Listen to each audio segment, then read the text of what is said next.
January the 24th. This meeting is being recorded live and is streaming on the District of Summerland YouTube channel at youtube.com, District of Summerland. All representations to council, written or verbal, will form part of the public record and be available to the public for viewing electronically or as a written record. Members of the public may access the meeting or participate in the following ways. 1. Attend council chambers in person. Individuals who wish to attend council chambers in person may do so by registering in advance of the meeting by contacting the corporate officer at corporateofficer@summerland.ca to ensure there is enough space in the council chambers. 2. Watch the meeting live or recorded on the District of Summerland YouTube channel. You can register in advance to speak during the meeting. Members of the public who wish to provide comment during the public comment opportunities found under items 6 and 9 are asked to register in advance by contacting the corporate officer at corporateofficer@summerland.ca with the following information: your name, civic address, and how you are going to be participating, whether in person, telephone, or Zoom. Further details will be provided upon registration. 4, request to speak during the meeting. Those who have not registered in advance but wish to speak during the public comment opportunities may be given the opportunity, time permitting. After I have provided everyone who is pre-registered with the opportunity to comment, the floor will be open to those in council chambers and those on the conference line.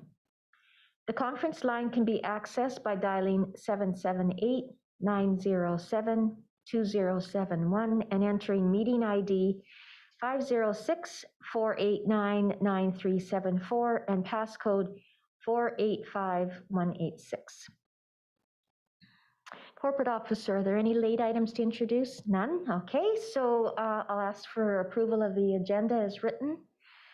Councillor Patton, Councillor Holmes, all in favor? And adoption of the minutes for the January 10th regular afternoon meeting and January 11th committee of the whole. Anything jump out at you on those minutes? All right. Thank you, Councillor Patton. Seconder, Councillor Van Elfen, all in favor? Great. And today we have 2 delegations. The first one, 5.1, is Jim Zaffino, who is the Manager of Finance for the Regional District, Okanagan-Similkameen. He will be talking to us about the RDOS 2022 to 2026 5-year financial plan, bylaw number 2953. Take it away, Jim. Welcome to our meeting.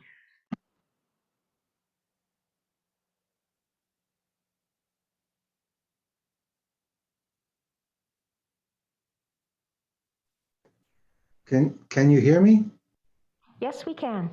So have you seen the video, or would you like to see the presentation live, well, sort of live through me? Kendra will play the video right now. Okay, thank you.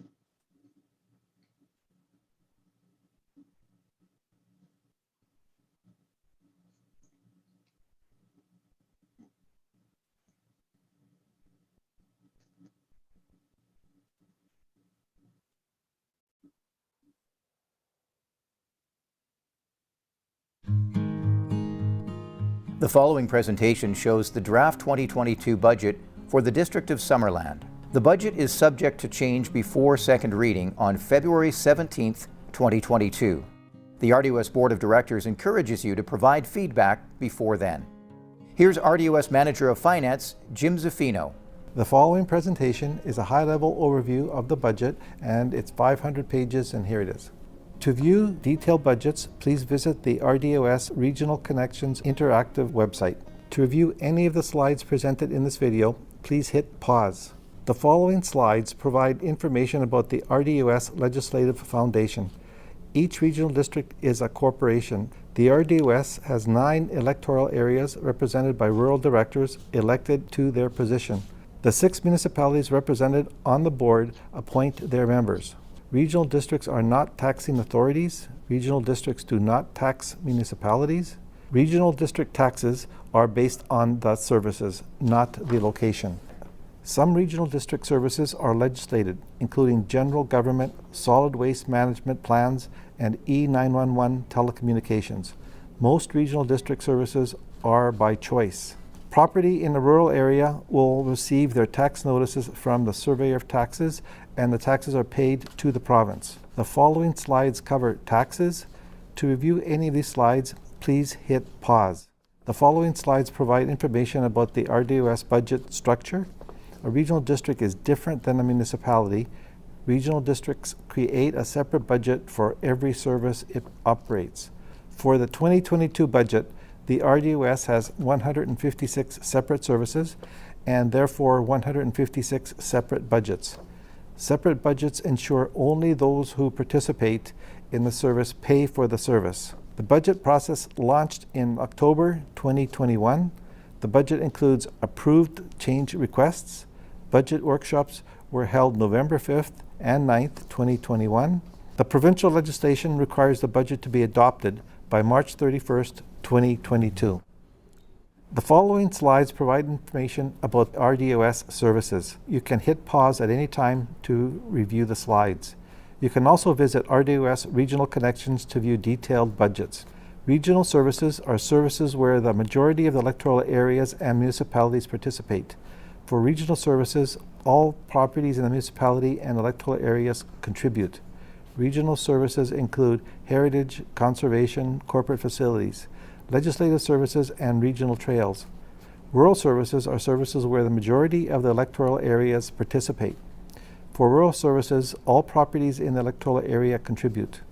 Rural services include animal control, electoral area administration, and planning. Shared services are services where only those participating in the services pay for the shared services.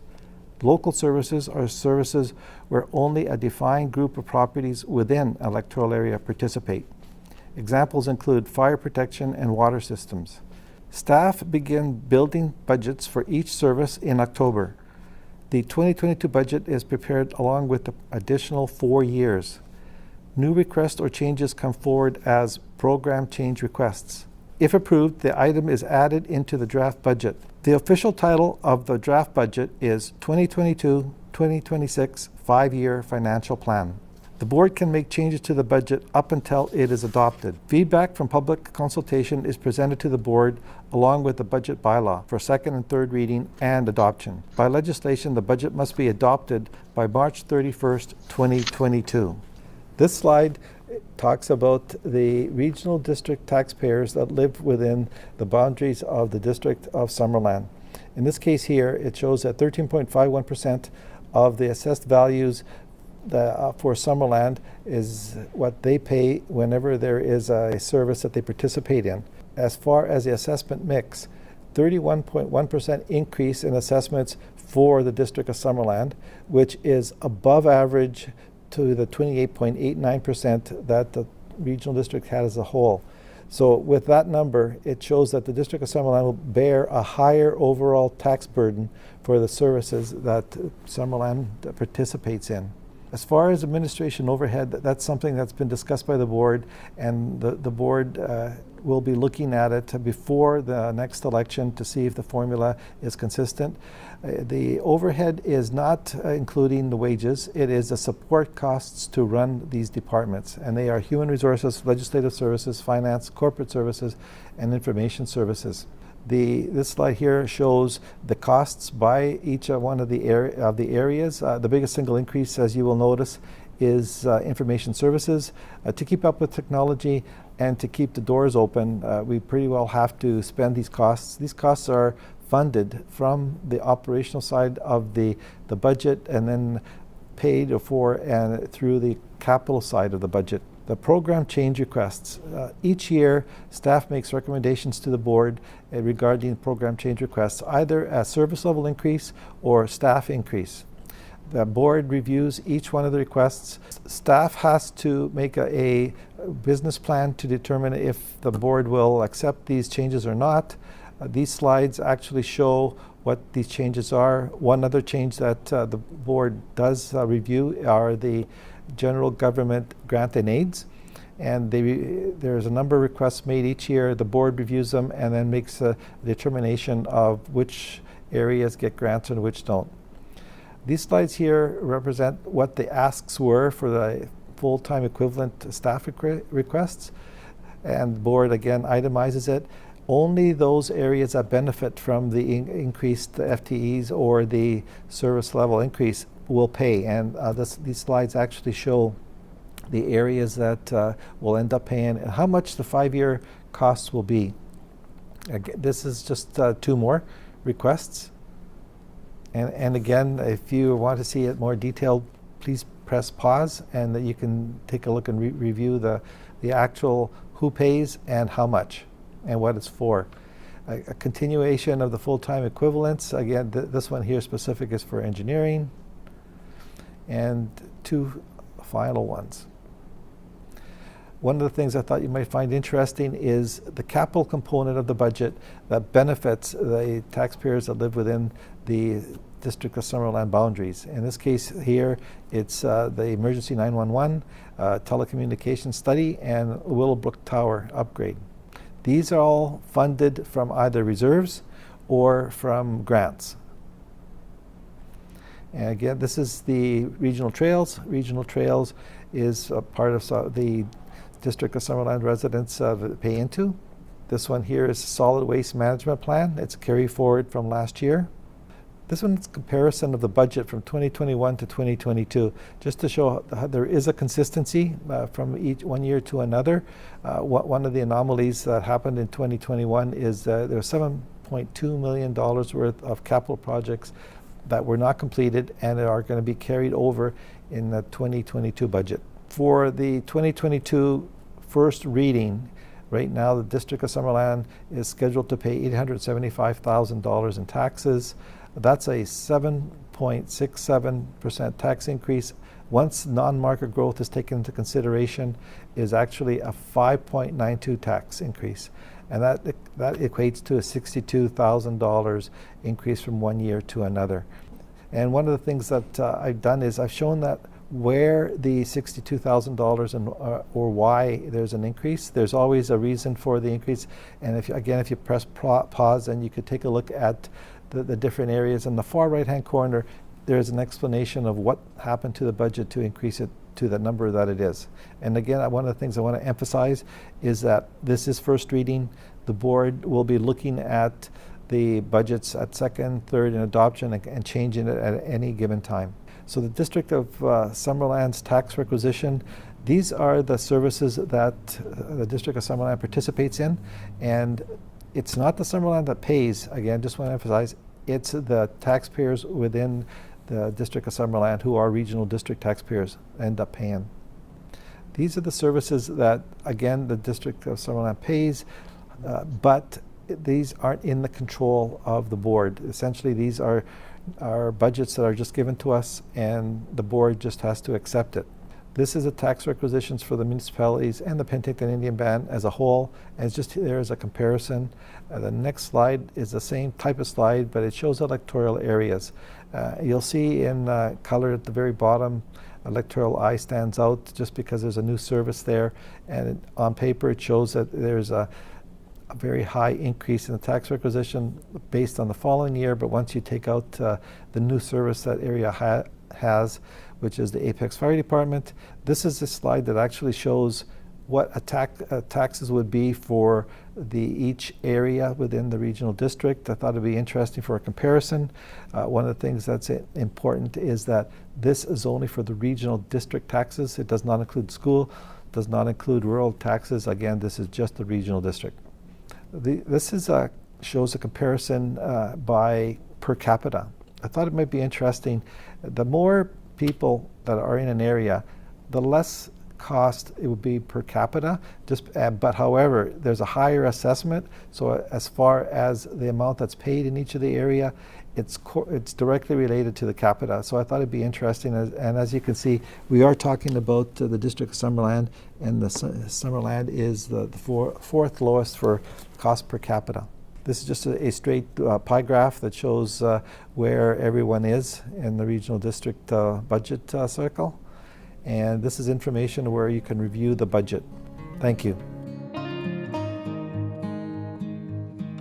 Thank you for watching. The board is looking forward to receiving your feedback on Draft Budget 2022.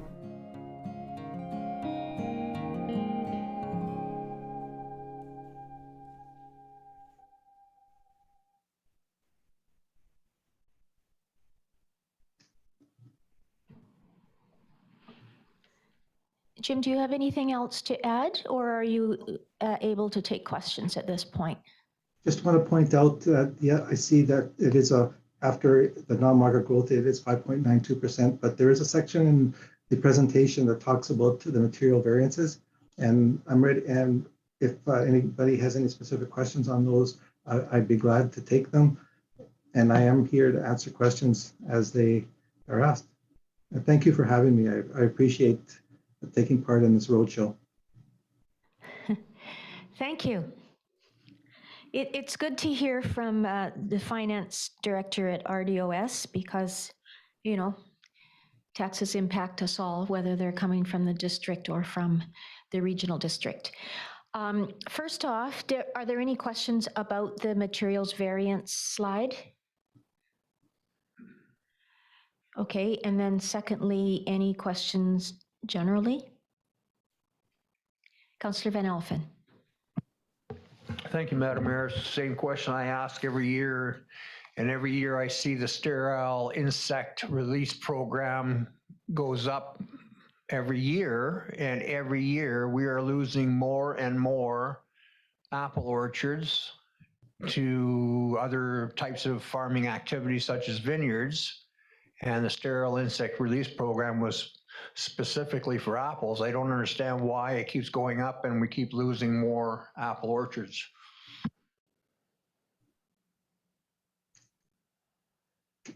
If I may, that's one of the few services that the board has little or no control over.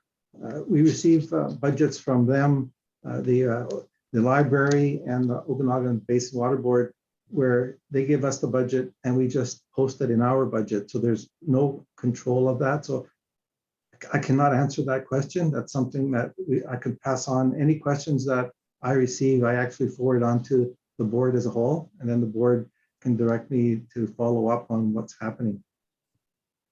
Thank you, Jim. I can offline. I can answer that question at least a bit. Do you have any other questions? Okay. Any other questions? I have a couple of questions. I just wanted to confirm that with the two reserve or grant funded capital projects, that the only thing that is coming to the district is the District of Summerland are the administration charges. So that was the 911, and I can't remember the other one. So it would be, it's the 911 and the CORD contract increase. On the capital side of the budget, and there's two budgets now. Am I still there? Yes, we can hear you. Okay. Sorry, your screen froze. For the first time ever, the regional district here has two budgets, operating and capital. On the capital side, there is no impact on taxes because it's either funded through reserves or grants, and those reserves would have been taxed a number of years ago through the operating side. So there is no direct charge on the capital side. It's already funded from previous years. Thank you. And I understand that, but I'm wondering on that particular slide, I'm just trying to find it again. There was a small amount. It was roughly $2,000 that shows as the administration fees for that. And I'm wondering if that portion is sent to the district. I just can't find it. No, it's not. 31? So no, it's not. Anything on that capital side of the budget does not go back to either electoral areas or the municipalities. So that portion of the admin fee is part of the new administration overhead that the board authorized last year. So that's also being funded from operating reserves. Okay, good. Thank you. That explains that perfectly. My other question, and I realize it's not the regional district board budget, but do you have any idea what the RHD allocation will be for Summerland taxpayers? There was a presentation made to the board last Friday for last Thursday for first reading, and the board deferred that. So I don't have a definitive answer right now until the board authorizes it, but I will have, and I could forward it on to your staff and they can forward it on to you once we have something. We're hoping it'll be first meeting sometime in early February. Good, thanks for that, Jim. Any other questions? I should keep this on. Okay, I don't see any other hand raised. Oh, yes, Councillor Barkwell. Thank you, Madam Mayor. Maybe this was covered and I missed it when I was looking at something else, but under the slide headed capital projects, there's a capital expenditure solid waste management plan, CWF. What is that about? It's a plan to determine what is required in future years for the solid waste management. It's a project that was scheduled to be completed in 2021, and because of various reasons, including COVID, it didn't get off the ground. So once that is done, we'll be able to actually have a true 5-year plan. One of the things that we introduced here last year is a 5-year capital plan, and you can't have a true capital plan unless you have consultants look at it and see what's needed. So that way you can plan for the future. You can plan if you need borrowing, and you could also look at reserves to see what the actual reserves should be and what the taxation should be for transfers to reserves. So it's more for future planning than anything else. And if you like details, I'll have the engineer for the department send it again to staff in Summerland. They can forward you the details. So this is the entire budget for this plan. I'm just wondering what Summerland's contribution to that $200,000 was, and what is our involvement with regional waste management as it is now, since do we are there things that we don't deal with in Summerland that have to go to be part of the regional plan? Well, okay, so the District of Summerland does participate in a solid waste management plan. It's right now your share is $34,000. It's an overall plan for the region as a whole. It's not just affects Summerland. And as far as how much paid in previous years, there would have been transfers to reserves from all of the participating area jurisdictions, and I believe it is all of them that would be transferred to reserves, and now it's funding the project. Again, as far as the specifics, again, it's something that I would have to ask the engineer. Ask me any accounting questions and I can get you the answer. But as far as the specifics for what is planned in there, again, it's just what is needed in the future for the solid waste management. So I wrote it down, and I will have the engineer send the staff specifically what will happen and what's expected. Yeah, if you don't mind, I'm a little kind of curious what the issues are that we're facing. There's always new environmental regulations and things we're going to have to deal with, and perhaps there's certain items that have to be coordinated on a regional basis, and rather than all of us trying to deal with it individually. So yeah, I'd like to know more about this plan.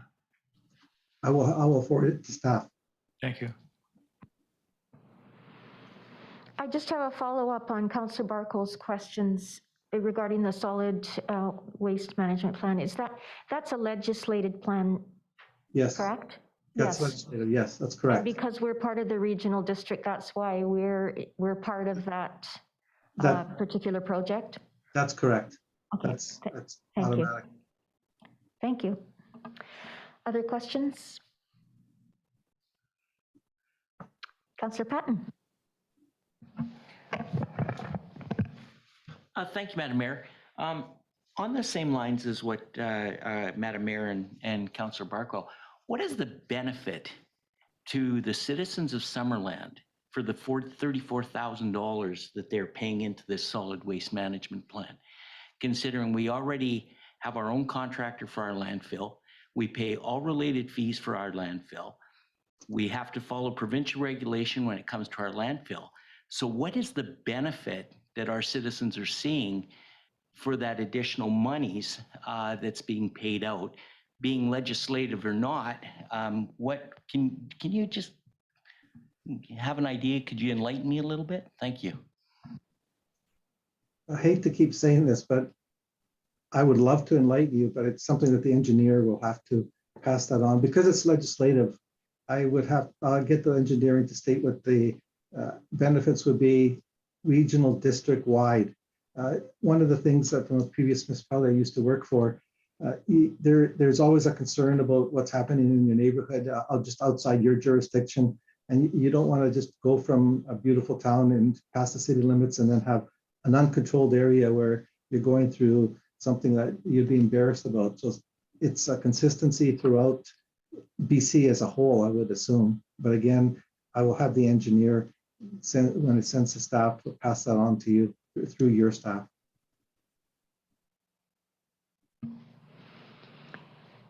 Okay. Any other questions? I'd like to thank you for presenting today, Jim.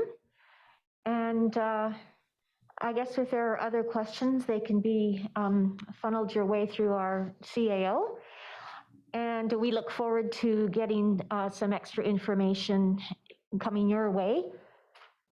I will ask Council to receive this for information, please. Presentation, Councillor Van Elfen and Holmes, all in favor? Thank you. Great, thanks again for your time this afternoon. Thank you for having me.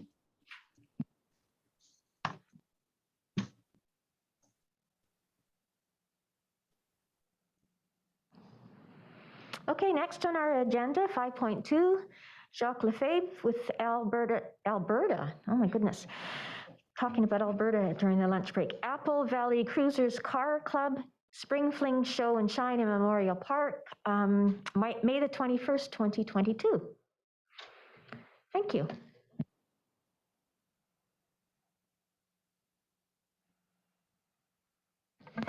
Does that work better now? Yes, thank you. Good afternoon, Mayor and councillors. My name is Jacques Lefebvre. Some of you know me already, but some of you may not. I've been in Summerland for 14 years. And this is Ken, he's the vice president of the car club, and I'm the president. I don't know how many of you remember the Blossom Run, which used to be in the Memorial Park every year. And for 33 years they went doing a car show in Summerland. And what happened in 2014, it was canceled. And that was the last time the show appeared. The show coincided with the show called World of Wheels in Peachland. The Peachland show brings in about 500 cars every year. They're parked all along Beach Avenue and also in the parks, Cousins Park and Peachland Heritage Park. Apple Valley Cruisers work the show by helping people park their vehicles, putting up cones and anything so that people don't park in certain areas. Peach City Beach Cruise is another show that's in June. It's a 3-day show, and Apple Valley Cruisers also assist in marking all the lines in the parks and doing the show there. And it's a 3-day show where we're on the park in Rotary Park, Lackawanna, and Gyro Park, where the band is playing. Entertainment, the food carts are there. And also, there's a couple dealerships that put brand new cars in there, like the Mustangs or the Camaros, and they have them on the lawn in the area that's gated because there's also beer gardens. I'm asking for Memorial Park in the springtime, which would be the Saturday, May 21st. And then the people would go to the show on Sunday, May 22nd in Peachland.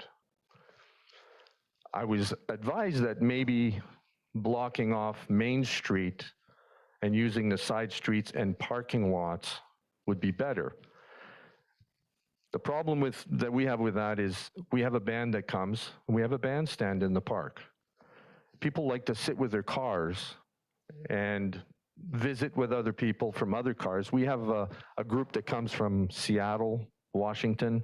I don't know if they're going to be able to come this year because of COVID. But a lot of people come from Alberta and BC, from even Prince George. And they come to the show and they love the venue in the park because it's close-knit, everybody's there, it's on the grass, there's shade from the trees, and the band plays, and they can set up their chairs in front of the bandstand and enjoy the music. If we do it on the street, I don't know if you remember, we used to do it on the street when the band was set up where Giants Head Auto used to be, which is now a library. And we were asked then to put the show on in the park. And it's been there ever since. And we have the Endless Summer Show and Shine, which is in September. And it's the last show in the area, even as far as Vancouver, before everybody parks their hot rods and their classic cars. So that one is still in the park this year, but I understand that there's going to be some changes to the park. And I'm asking for this year anyway, if we could have the show in the park in the spring and in the fall. I was told that we're killing the trees by driving over the roots. So we discussed this for last year's show that didn't go ahead, and we would not park any cars in the center hub where all those big trees are. That's where we would set up a couple small tents and sell our t-shirts. We have the Girl Guides come and they sell apple pie with ice cream. All the money they make is theirs. We don't take a dime from them. The Kiwanis comes in and does a breakfast, pancakes and sausage and bacon. All the money they make is theirs. And then last year, 2019, we had the Air Cadets do the hamburgers at the lunchtime. All the money, I think they cleared $1,900 for their organization. The year before that, we used to have the Scouts that used to come in, but the Scouts have gotten older, have left. Now they're too young to cook hamburgers, so we had to go to the Air Cadets. All the money that's made from the show, which is the registrations, it's $20 for the day to register your car. All that money is given back to the community. That was the list I gave you of all the shows from 2017, 18, 19, and how much money we've donated back. Like in 2019, I think it was $73.50 we gave back to the community. All the charitable organizations that we have, and we only keep $1,200 for the next year because we give out 2 bursaries to the high school, to the mechanics class, 2 $600 bursaries. And actually in 2019, we donated $1,200, and we did also in 2020, even though the show didn't go ahead. We gave 2 bursaries to the high school. Any questions?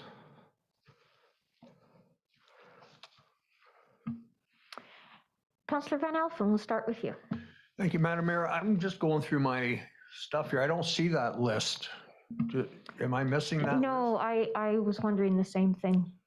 Is that something staff got and we didn't get? The list of all the contributions the car club has made?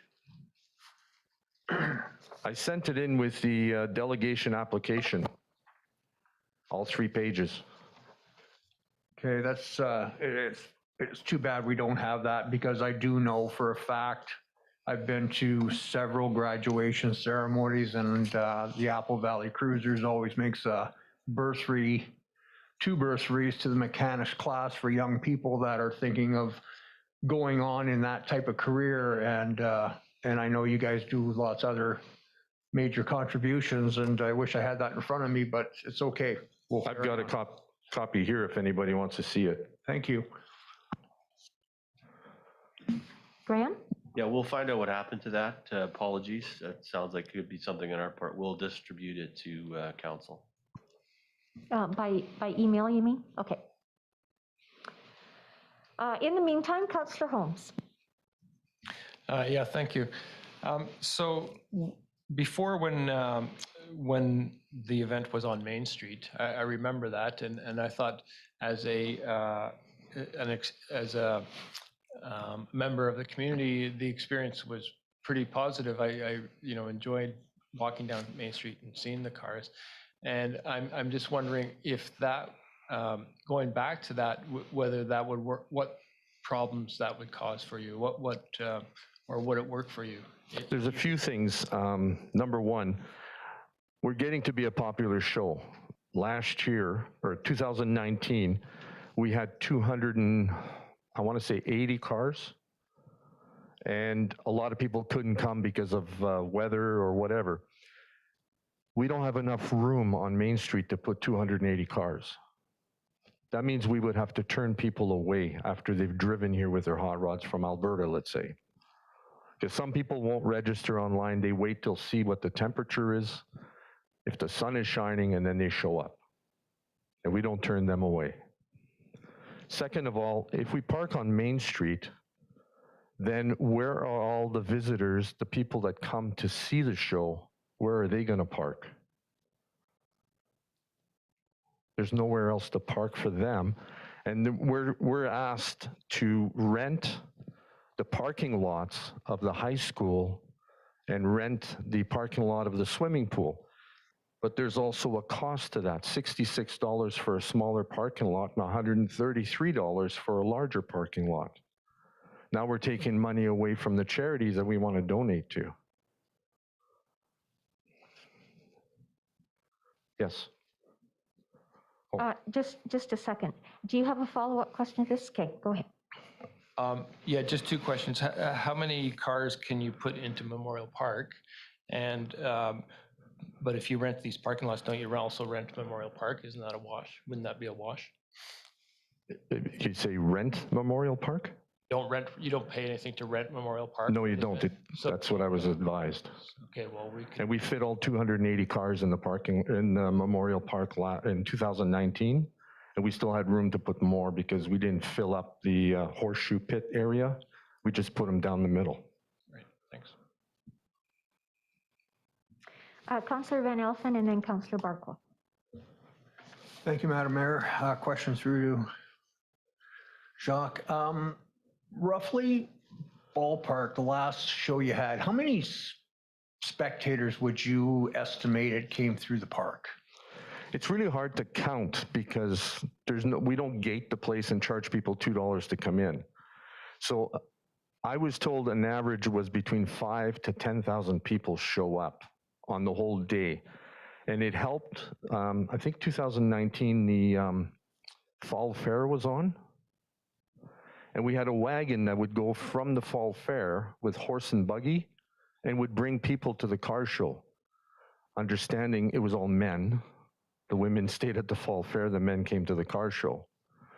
And it was vice versa. They were going back and forth. So the people coming, all the people from Summerland come, as far as Vernon, even Kamloops, there's people that come from Kamloops to see the cars.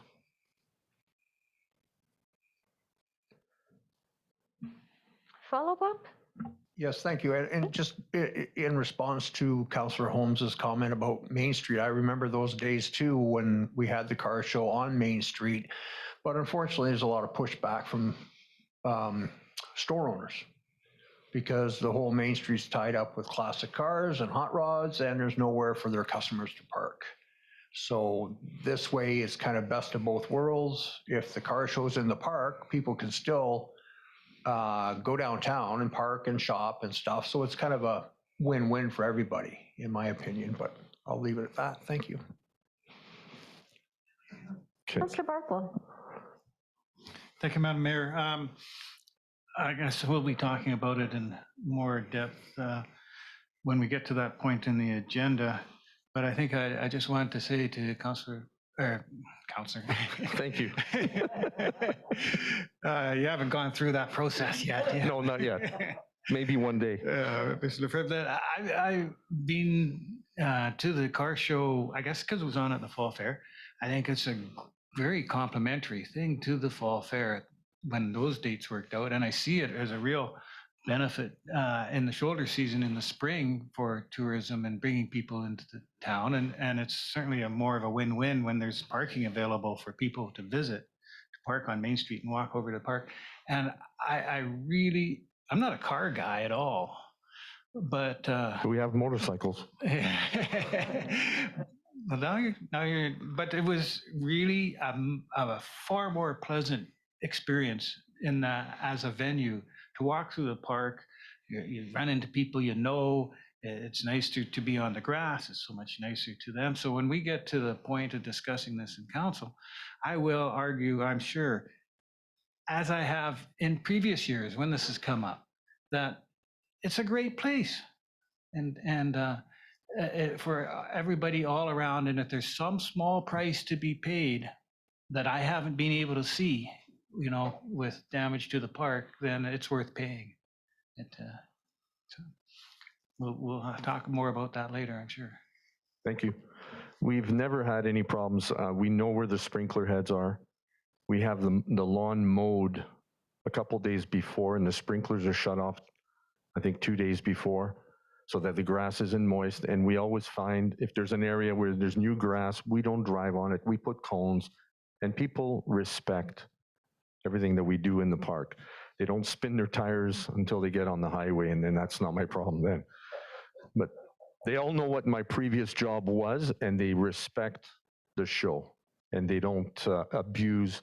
I don't think you've ever had to have anybody come in there and clean the park after our car show, just to go and pick up the garbage bags, and that's it. And the scouts pick up all the pop cans, and they take all the money from the recycling of the pop cans. It's a win-win for all the charities. I have people banging on my door, phoning me every day. We want to bring in this truck. We want to bring in this food truck. I say, no, we support our local people. And that's what we've been doing. True Grain Bread doubles his bread because on that day he sells out. The restaurants, Peacock's Perch, you can call Mike or Miranda. They say that's their busiest day of the year is our car show. I don't think there's any dispute on the economic impact of the car show. But I do want to just interject here. While we have you here, are there any other questions that council has? Councillor Barkle. I'm not sure if you're aware or not, but along the the Kelly Avenue across from the new apartments, we now have a whole pile of new power outlets for vendors and stuff. So if there are any vendors that you don't think will compete with our local vendors and might offer something that people want that isn't currently available, then hopefully you can take advantage of the new power system we put along there. Thank you. Councillor Barkle and other councillors, while we have Jacques here, can we please ask questions so that we can get them answered while he has the opportunity to provide answers for us? Are there any more questions? Councillor Traynor. You mentioned 280 cars. Is that how many you're expecting for this spring event as well? This spring event is a first annual. Okay. So I can't say what it's going to be, but everybody's been itching because there hasn't been a car show for 2 years. Right. And everybody that I've talked to said, oh my God, if you're bringing this thing back, we're on board. And so I can only tell you after the show's over how many cars we've had. Okay, do you have a rough estimate? Like, would you just, if you had to pick a figure, would it be about 250? I would say closer to 300. Okay, and do we know if this event was to be allowed in the park, do we know if the park would hold 300? I guess that's Yes, the question. it does. Okay. Easy. Okay. Yeah. Yeah, great, thanks. I have a couple of questions as well.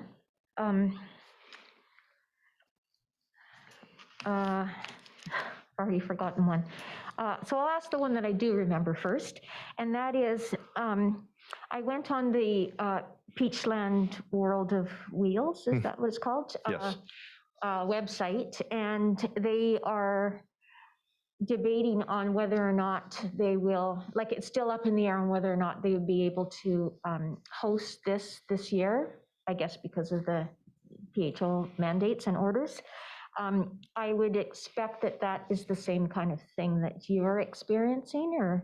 Yes, that's what happened in 2020. We were ready. We had all our T-shirts made, like $5,000 worth of T-shirts. A week before, we canceled the show. And I actually sat on the street, on Wharton Street, the day of the show that was supposed to happen, and told people with their hot rods that came around, said, no, the show's been canceled, because they didn't read on our website that it was canceled. Well, maybe there's historical value, increased historical value in those T-shirts. There is. And I've remembered my other question. Can you remind me, and I think I know the answer to this, but can you remind me if the Blossom Run was the May long weekend as well? Yes, it is. It's on the Sunday.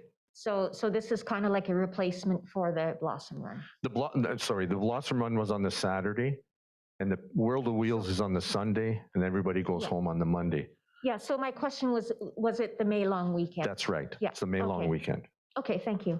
Councillor Barkwell? Thank you, Madam Mayor. This may be only a temporary thing, but there's a lot of interest now in electric vehicles. Will you be, I know you're all about classic cars and such, but would you have, invite a few or be able to coordinate some electrical vehicles to be there and on display? And we actually had a trophy for Electric Avenue, and that was all electric cars. But it's always the same person that wins that's from Summerland here, because he has the most unique one. So everybody votes for it. what vehicle would that be? Bob Brown's Tesla. Oh, well, maybe there'll be some competition now. Let's hope so. Yeah. Maybe somebody will bring a truck. Yeah. Okay, other questions? All right, I'd like to thank you for your presentation today. Thank you. And as you know, I think it's next, after the opportunity for public comment, it's the next thing on the agenda. Could I have somebody receive his presentation for information? Councillor Van Elfen and Councillor Patton, all in favor? Great, thank you. Thank you for your Again, time. Jacques and Ken, nice to meet you. Thanks.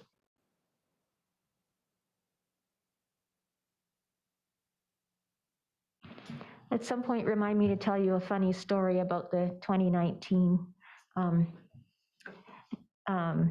Endless Summer Car Show.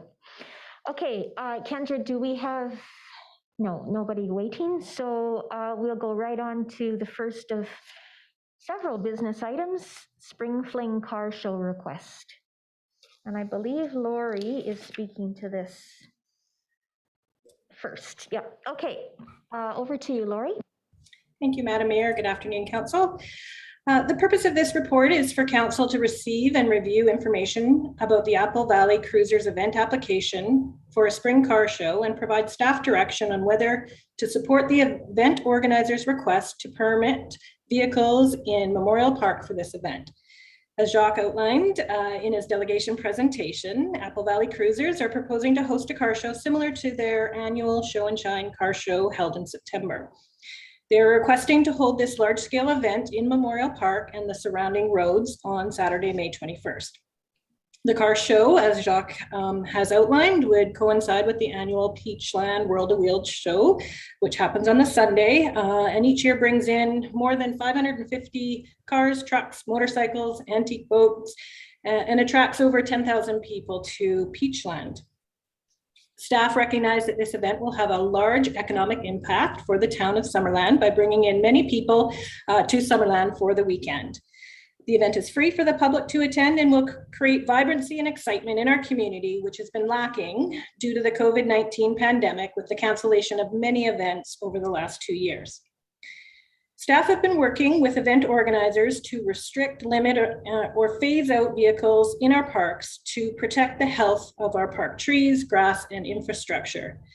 The current parks regulation bylaw states With the exception of municipal vehicles, no person shall drive or allow or permit a vehicle to be driven or be parked within any park except in areas specifically provided for such purposes. And the bylaw goes on to provide details of the approvals required through our Public Works Department regarding vehicles in Memorial Park for loading and unloading only. The bylaw is included in the agenda package for council's reference. Staff are currently in the process of updating the Parks Regulation bylaw and intend to propose in this new bylaw that vehicles in parks continue to be restricted unless under special circumstances and approvals to be in place. The September Show and Shine event has had previous council approval to allow for event cars to be displayed in the park. Staff were working with the organizers for last year's event to restrict certain higher risk areas in the park for tree root protection. The event, however, ended up being canceled due to COVID. This event is being planned for this year in September in Memorial Park with those same guidelines and restrictions.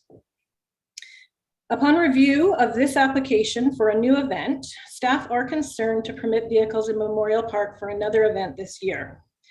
As this proposed event is in the spring season and the subsurface material will be saturated and much softer at the start of the growing season, the turf and irrigation system will be more prone to long-term damage to the root system and potential permanent rutting. Also, it is staff's desire to continue to protect the root system of the park's treasured 120-year-old trees.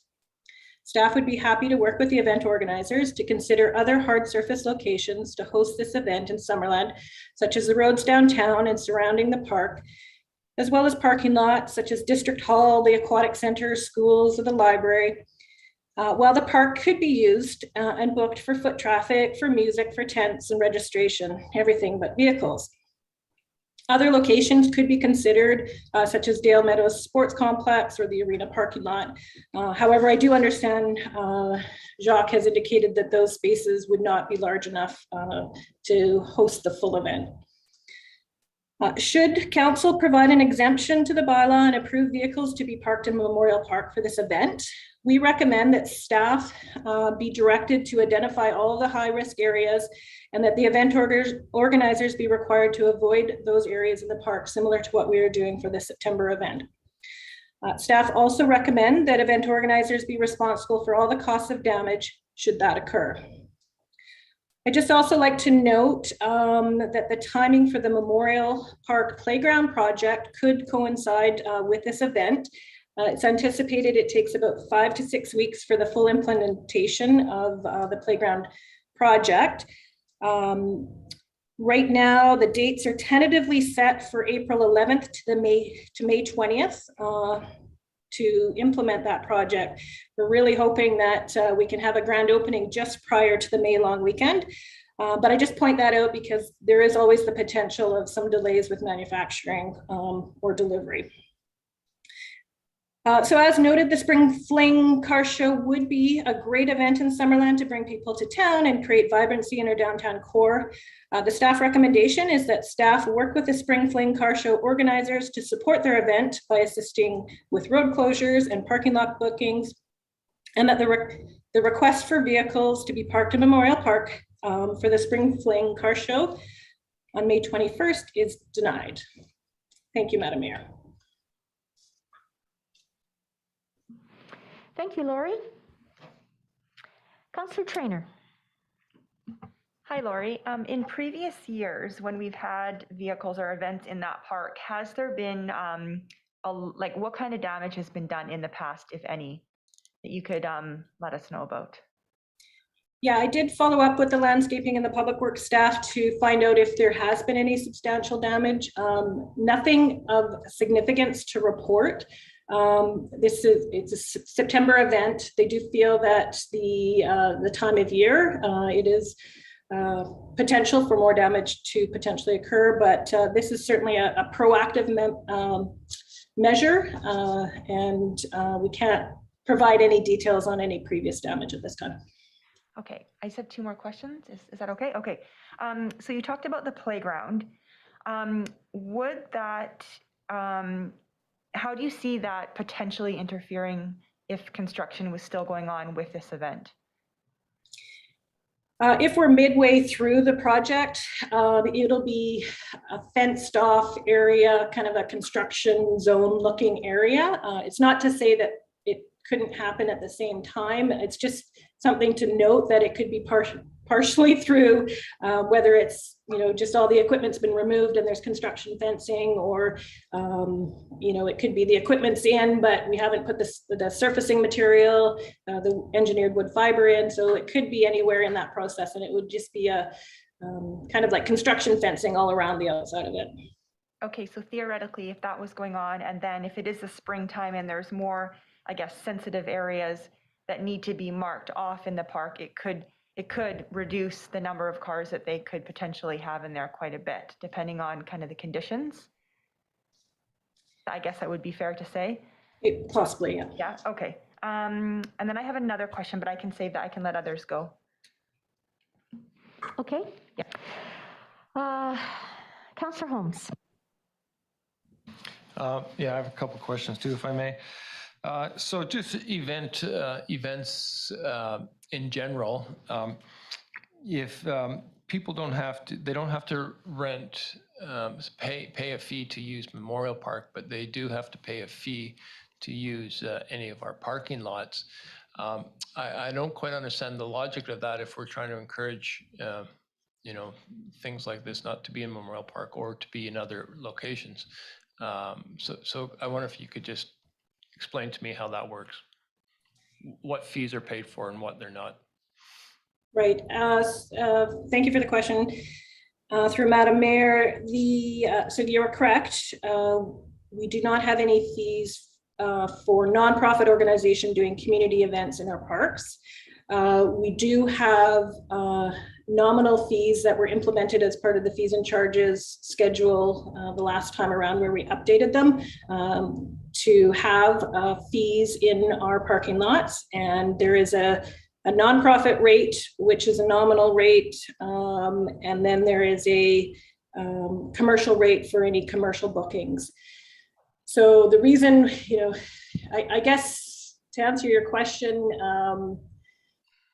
council could choose to waive those fees as well for community events, but when we put it through, it was a nonprofit rate as a small rate, and then a larger rate for commercial bookings for parking lots. Another question, if I may. Sure. So the option of you mentioned in the alternate option that you'd want staff to identify all the high-risk areas. Isn't that something we'd want to do anyway for Memorial Park? For anything else we might want to happen there? Do you mean like other activities outside of vehicles? Yeah, for any activity. I think staff have identified that those areas, say under the canopy of the 120-year-old trees, that vehicles, because of the weight of the vehicles, are more damaging versus having somebody sitting in a lawn chair watching a show on the bandshell. So it was deemed as a concern for vehicles, but not for foot traffic necessarily. I'm just going to go to some other councillors and then I'll come back to you. Oh, do you just want to clarify her response? Okay, please go ahead. So we already know those areas, or we don't? We did identify those areas last September when we did a site visit with the organizers for the show and shine. We had our park staff outline the areas of concern, and then it was indicated that they'd look at putting either some spray paint or some barriers around those areas to flag the areas of concern. So yes, we do know the areas. Okay, Councillor Van Alphen. Thank you, Madam Mayor. So questions here, Lori. Some of these areas of concern, and the concern is you don't want to park cars or a pickup truck or something like that in that area, but like a motorcycle or something like that is not going to have the weight or the impact. So, I mean, it could be utilized still, or it could be utilized for a tent that's selling T-shirts or something. So it's not possibly has to be a totally restricted area. It could be used for other things for the same day. Thank you for the question, Councillor Van Elfen through Madam Mayor. Yes, that was the expectation, is that just other types of activities happen in that area, and that it is restricted from vehicles, but there could be a registration table or other activities that are not as damaging to the turf to happen in those areas.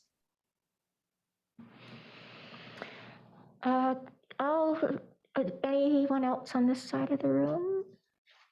Okay, I'll go back to you, Councillor Trainer.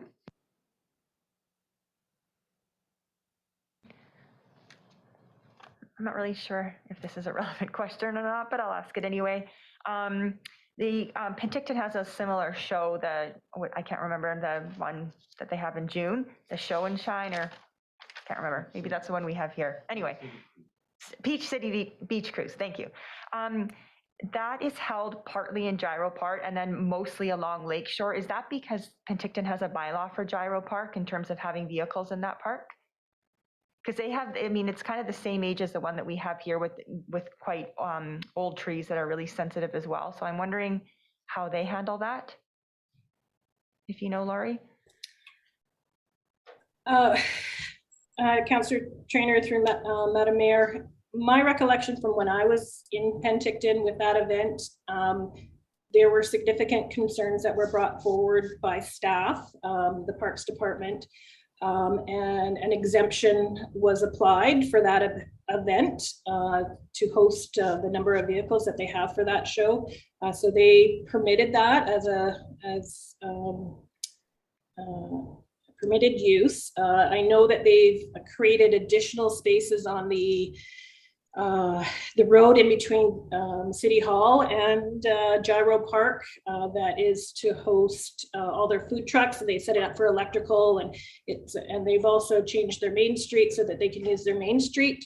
So they're trying to move all the vehicles that they can outside of Gyro Park, which is also a sensitive park, and doing their best efforts to try to keep vehicles out of the park. But I do know that that park has received special approval to put their vehicles in that park, but they also use a lot of the Lakeshore Drive as well, and road space. So it's a combination of parks and roads. Okay, yeah, I think that's what I remember as well, a combination. So I was thinking once we start our discussion that maybe a combination of having some vehicles in the park and some on the road so that we don't have all of the pressure on Memorial Park might be an option for us. Yeah, I agree. I think there's a compromise here. We'll figure it out.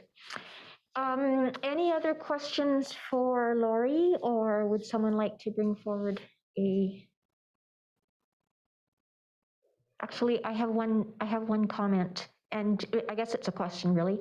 Laurie, when we were talking about the fees and charges, I think it was just last year we were talking about the fees and charges, and that included the parking lot.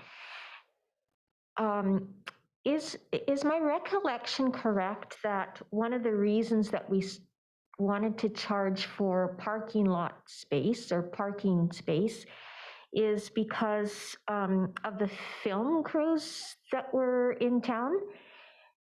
Because they're commercial, but they were also using parking spaces that typically would be taken up by people that wanted to shop downtown or whatever it was. We're just kind of moving things forward with the times, or am I off on that?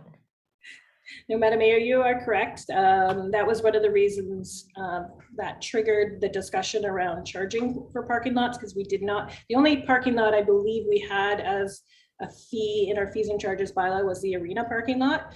So what we did, because we were getting demands from the film industry to book our parks or our other parking lots, and we didn't have a fee, we just made it generic for a large parking lot, which would be like the arena parking lot, or a small parking lot that could be like the district hall parking lot. And we implemented those 2 fees, but did do a tiering of it so that the film industry would be paying the commercial rate, and other groups, private bookings or nonprofit organizations would have a reduced rate for those lots. But it was stemmed by the demands of the film industry in finding downtown space to book. Okay, thank you. Councillor Van Alphen. Thank you, Madam Mayor. I'd like to put a motion on the floor if I may. Any other questions at this point? Okay, please go ahead. Thank you. That council directs staff to work with the Spring Fling Car Show organizers to support their event by assisting them with Memorial Park and any sensitive areas, identifying any sensitive areas. Thank you. Seconder, Councillor Councillor Patton. And further discussion. Go ahead, Councillor Van Alphen. Thank you, Madam Mayor. Yeah, as it was stated earlier by Mr. Lefebvre, like this organization puts a lot of money back in the community with bursaries and different service groups that they support. Also, you know, this is 2 years, I'm hoping 2 years post-COVID, and I'm hoping this event can take place. Possibility of 5,000 to 10,000 people wandering through our downtown core. Supporting local businesses would be, you know, a real asset at this time. I've been around town for a while, and I'm sure Councillor Barkwell will remember the days when the east end of Memorial Park was the septic field, and could get pretty spongy in there. Now that we have sewer, it's not the same anymore. I mean, I respect the idea of the sensitive areas and laying that out and pointing that out, and hopefully those areas could be used for other things for this event. But I also look at Action Fest. And when Action Fest comes to town and we bring in that arcade or whatever you call it, amusement park, and we park it over by the horseshoe pits, you know, when they leave town, there isn't a blade of grass left that's alive. You know, the amount of traffic that goes through the park during Action Fest, and there's vehicles parked there too. You know, Kinsman Beer Gardens, there's vehicles there. I mean, it's a park. I think a park should be for everyone. And I think this is a good event, and especially, you know, post-COVID. I'm hoping, and I got my fingers crossed that this can take place. So I'll just listen to other comments from my fellow councillors. Thank you, Councillor Van Alphen. Councillor Barkwell and then Councillor Traynor. I do remember when the east side of the park was a septic field and the grass was always greener then. And as our CAO will attest to, I do have a real concern for the park and the sprinkler systems in it. I personally dragged them over. No, I didn't have to drag them. We examined together the sprinklers that were not popping up and the dry areas and such. So I'm aware there are concerns, but none of those problems and issues can be attributed to the car show that was held September last time we were allowed out. Was that 2019 or something? So yeah, I think this is far and away the preferred location for such an event, and we'll plan to vote support this motion. Thank you. Kendra, could I have you read the motion again that we're speaking to, please? So that council approve the Spring Fling Car Show event organizers' request to park vehicles in Memorial Park for the proposed May 21st, 2020 event, and that council direct staff to identify all high-risk areas and that event organizers be required to avoid those areas in the park.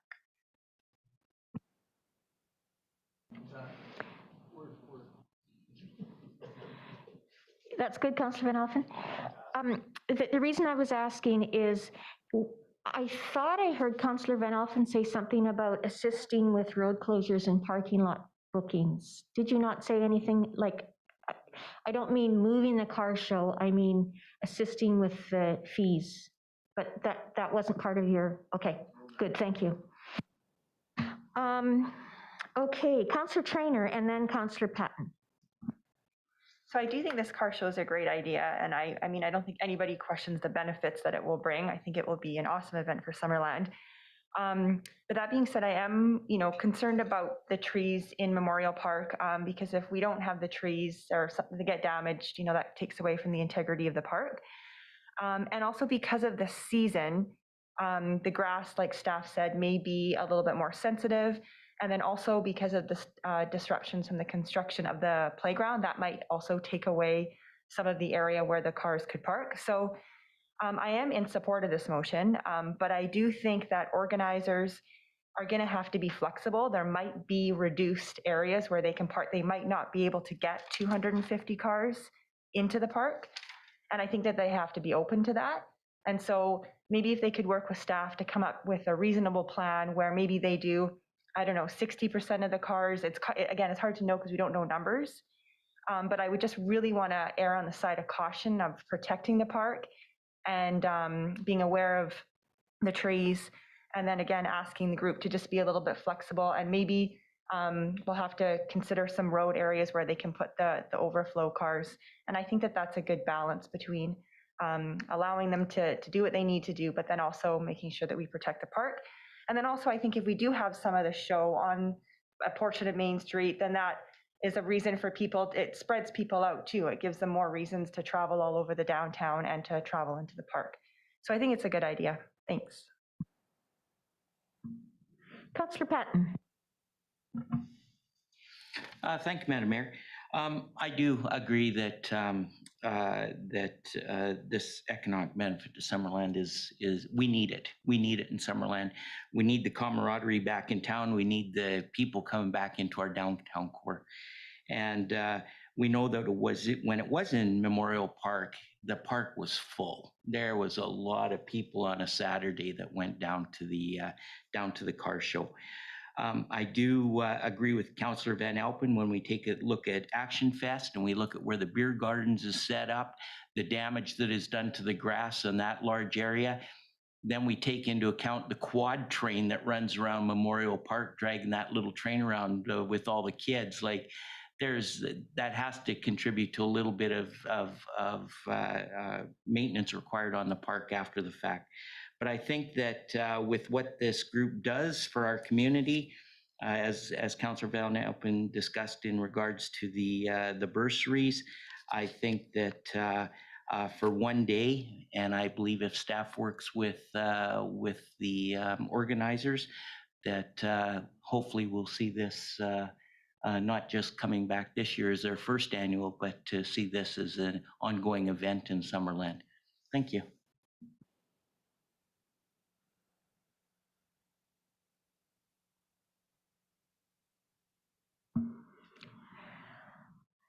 Okay, I just wanted to clarify something. So we've heard just recently, we've heard a couple of comments about Action Fest and the potential damage caused by Action Fest. And the activities surrounding Action Fest that are held at Memorial Park. My question is, can staff identify any noticeable or sustained damage from the Action Fest activities on Memorial Park? Thank you, Madam Mayor.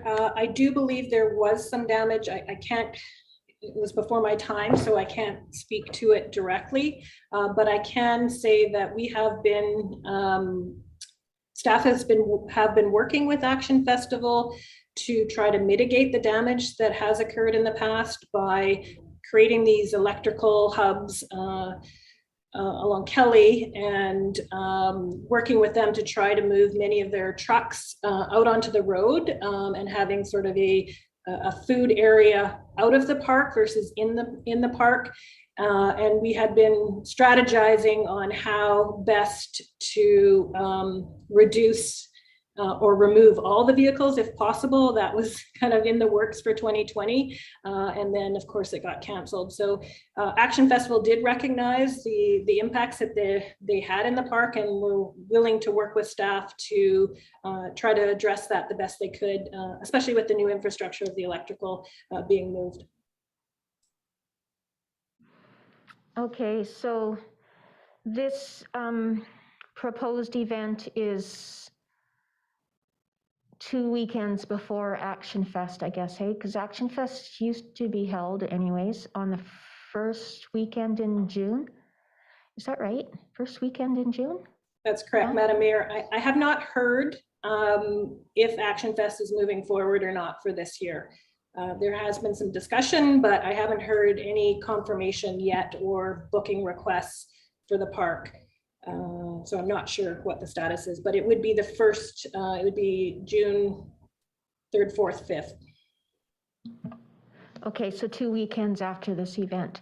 And then, so I guess what you're saying is that in your working with Action Fest for the 2020, festival that didn't happen, it just shows that this is a bylaw that is being applied equally, across events.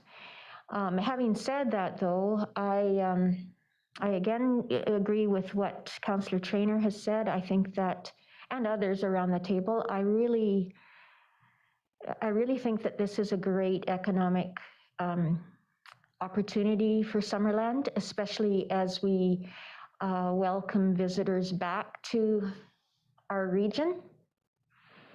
If everything goes according to Dr. Henry's plan anyways. And I think that, but having said that, I think that there are ways to minimize the impact on Memorial Park. And if the 300 vehicles show up as, I was going to call him Constable, but he isn't anymore, Mr. Lefebvre suggested that there will need to be some allowance for cars outside of Memorial Park anyways. So I'd like to see as much of a movement out of the sensitive areas as possible. Councillor Van Elfen. Thank you, Madam Mayor. No argument from me on what Councillor Traynor proposed or what you're proposing. If there is that large of an influx of cars coming in, hot rods and classic cars, what have you, that they work with staff and possibly we look at a partial road closure for Wharton, where they can park up against the park and still be part of the show. Or I don't know what the other street, sorry, Kelly. So there is some possibilities. I think we all have to work hand in hand together. This is the first possibly big event happening since COVID. And I think we're all it's gonna be another learning curve. I'm excited about it. I think it's a compliment to Summerland and the park. I mean, they do it in Peachland. They use the road, but they also use parks. Penticton does too. And I think a mix is nice. I like, people do enjoy walking through the park instead of a hot asphalt parking lot somewhere possibly. And also, Madam Mayor, you have a huge role to play in this because you have to choose the Mayor's Best of Show award. It was so much fun, I'll tell you.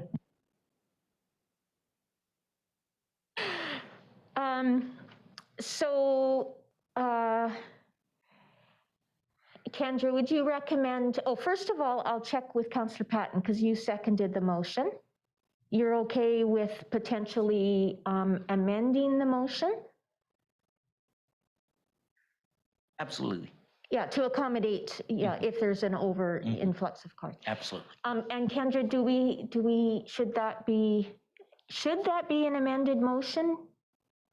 Yes. Can we just amend it on the fly like this? No, so you should put forward a motion to amend the main motion to Okay. include that staff. Sorry, I had the wording ready to go, but that you would do the amendment, we would vote on the amendment, and then we would vote on the main motion as amended. Okay, so the kind of the usual procedure. So both of you are in favor of that. Kendra will give you a moment to draft the amendment, and then we'll vote on that. Councillor Barkle. I agree. It certainly doesn't hurt to, be specific about that. I'm sure it would have could go unsaid that if the park fills up, they'll go to the road. It seems to me, maybe, I thought he said that when they had it in conjunction with the fall fair, they had 280 cars last time in the park.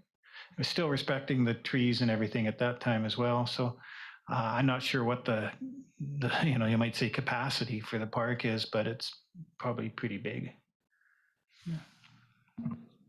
Yeah, I had in my notes 280, but that not everybody registers online. So after that, they would have to turn away cards if they didn't have a road closure already, booked and taken care of with the district.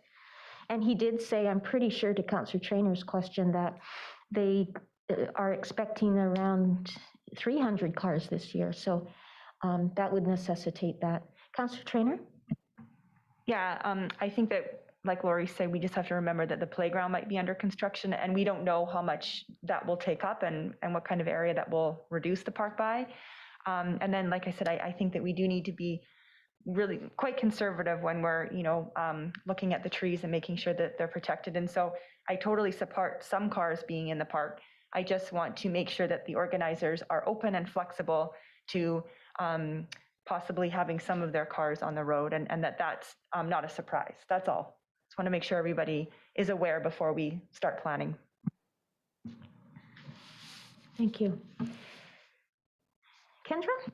Sure. So the amendment would be that the main motion be amended by including the following, and further that council direct staff to work with the Spring Fling Car Show organizers to support their event by assisting with potential road closures and parking lot bookings. Okay. So is there any discussion on the amendment? Councillor Barkle. Somebody has to move and second the amendment. Oh, sorry. You're right. Sorry, that was the original one. Who would, Councillor Van Elfen? Councillor Trainor? Thank you, Councillor Barkle. And now I will ask if there's any discussion on the amendment. Okay, I'll call the question. All in favor? Great, and none opposed. I keep looking up there to see if Aaron has been able to join us, but not yet. And now is there any further discussion on the original motion as amended? All in favor? Okay, excellent, thank you very much. Good compromise.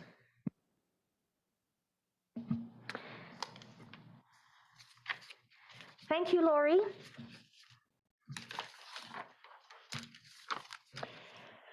Now on to 7.2, Ice and Talk Reserve Tree Removal Options. This is a great agenda, so many interesting pieces on it. I will pass this on to the CAO to introduce. Thank you, Your Worship. I'll just say a few words and pass to Jeremy. So one thing that's common to management of a large reservoir like Eisentalk is debris removal from the dam face. We have dealt with that on a case-by-case basis in the past, gathering and burning the woody debris. When we pull it out, we'll put it in piles and then from time to time burn those piles. However, when we drain the reservoir, we discovered a lot more timber that will need to be dealt with for dam safety and water quality issues. A consultant report provided advice, which is attached to the summary report in your package.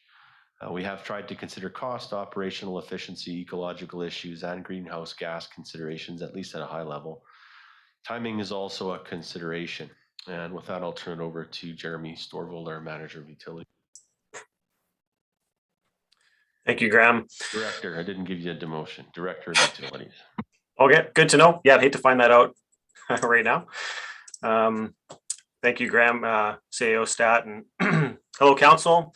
not as exciting as car shows, but I do have a quick summary just to add on to what CAO Stat was saying there.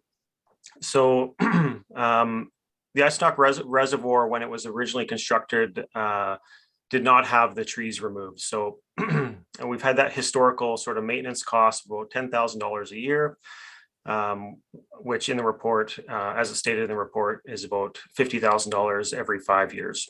And for staff, past practice has been to remove this floating debris from the reservoir dam face by hand, and to sort of buck those up and pile them when the pile is big enough to burn it. So that's been past practice. And of course, last year in 2021, when we replaced the Eisenach low-level outlet, we had to drain the reservoir. And that's when we discovered that there was an unexpectedly large volume of wood debris that was submersed under the water after it was drained. And there's photos available in the council report if you'd like to see those. So staff are now, we're a bit concerned because now that all of that wood has been exposed and allowed to dry out, that it could become buoyant when we fill in the reservoir again. In addition to that, dam safety has communicated with us that they're also concerned about it, and they consider it to be a hazard and would like to have it dealt with, to the point where they've allowed for an expedited permitting process for us to remove these so that it can happen quickly. Along with dam safety, KWL, which is the consultant for the Eisenach project, they've said in their report to us and in a memo to us that if the debris are not removed, the debris will batter and damage the dam face, a gate stem, and potentially the inlet structure. It's also possible for this debris to plug the inlet valve, preventing closure, or separately causes damage to the spillway area. There's a relatively small window of opportunity to proactively remove it.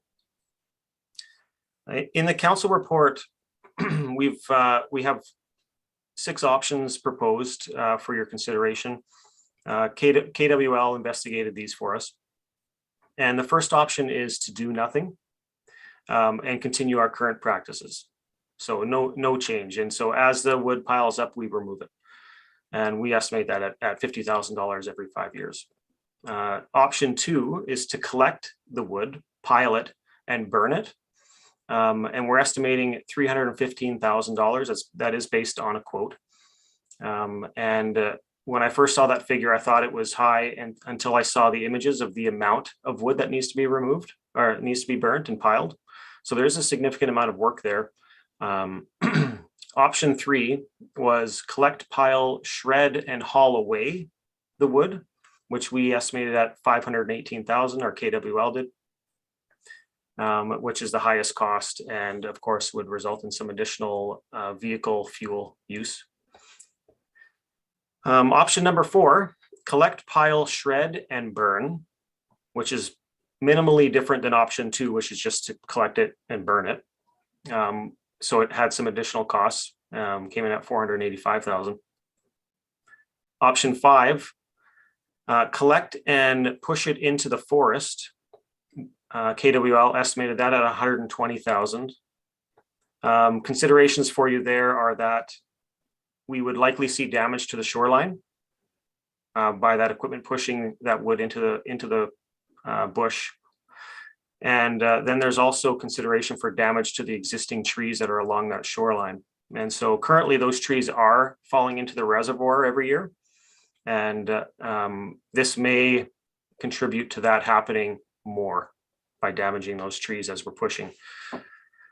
Then number 6, we could trade timber with a logging company for them to harvest timber around the perimeter of the reservoir in trade for them to pile and burn or get rid of this driftwood. There are some complications around that.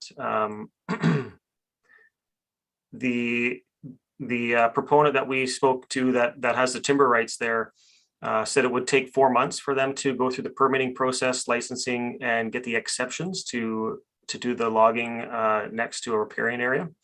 So there is some lead time there, and so we likely would not get that work done this spring. They also said there'd be significant road building required around the reservoir, which in our minds has an additional risk then to have some water turbidity from the road runoff into the reservoir, affecting water quality. So just some considerations there. We're recommending option 2 to collect, pile, and burn the debris. And that's just based on what we're hearing from dam safety and the KWL recommendations. For us, there are some benefits. It's a quick execution, and we have a short window of opportunity to actually do this work. There's no disturbance to the shoreline, so we don't have to worry about any erosion along the shoreline or damaging the trees along the shoreline. It also doesn't increase the fire hazard risk by pushing these the dead debris into the bush. There's no additional road building required, and the water quality impacts, according to KWL, from the burning and the ash left in the reservoir would be minimal or minor compared to the contamination from the decomposing trees. So that said, we also have Devin, our utilities manager, Devin Vandermeulen, on the line too, who's close to the project. So we can take your questions and go from there. Thank you.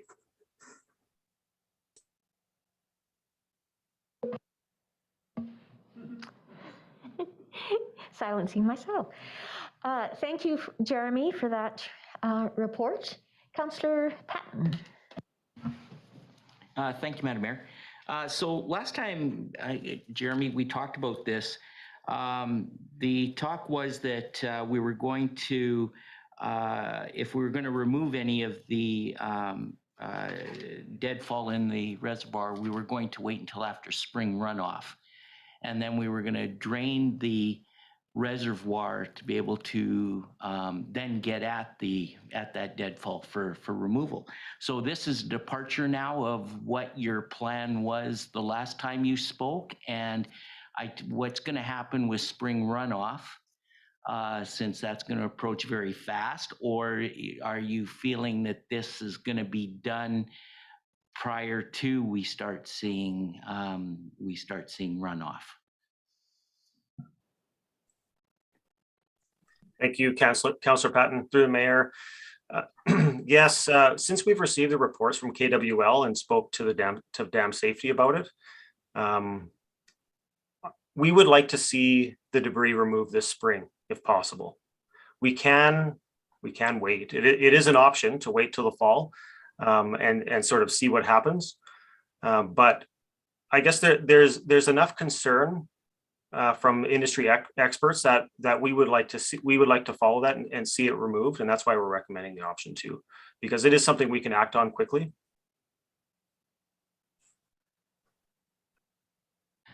Thanks, Jeremy. So how is it once spring runoff happens and the reservoir starts to fill? How are we going to be in a position to remove it? Would be my question there. Like, are we going to do it now that it's somewhat frozen that you can get in there? Is that what the plan is, to pilot and burn it while you can still get equipment on the base? Okay. I see our CAO nodding his head, so thank you so much.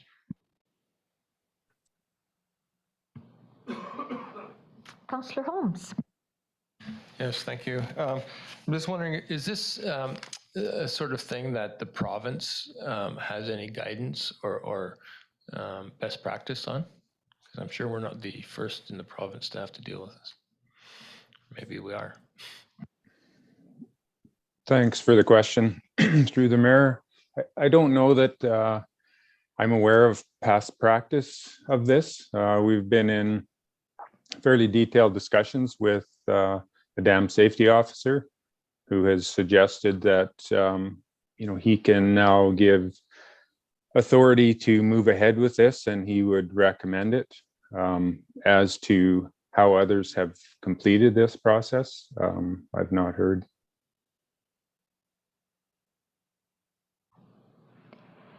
While we're talking about that Devin, I had a question. Is dam safety with Flinrod? Is that part of It's that ministry? it's part of that, yes. Okay, great. And I have one other question. What can be done to, I guess, ensure that we don't have to repeat option 2 or any of these options, down the road? So how do we minimize tree fall from this point forward? Thanks, Madam Mayor. The amount of deadfall that's currently in the reservoir is primarily due to the initial creation of this reservoir. So we'll likely get some trees that fall off the edge as time goes on and the roots are saturated, but we won't see that that type of volume of deadfall in the reservoir once these old trees are removed.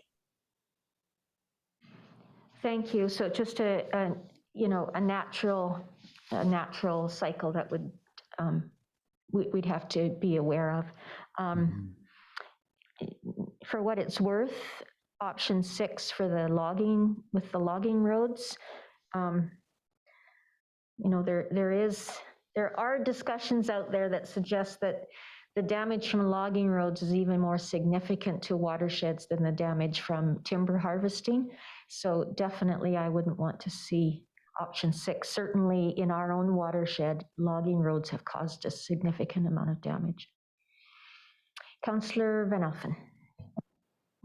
Thank you, Madam Mayor. Question through to our Director of Utilities. Being that this is dam safety and water quality, any grant funding available?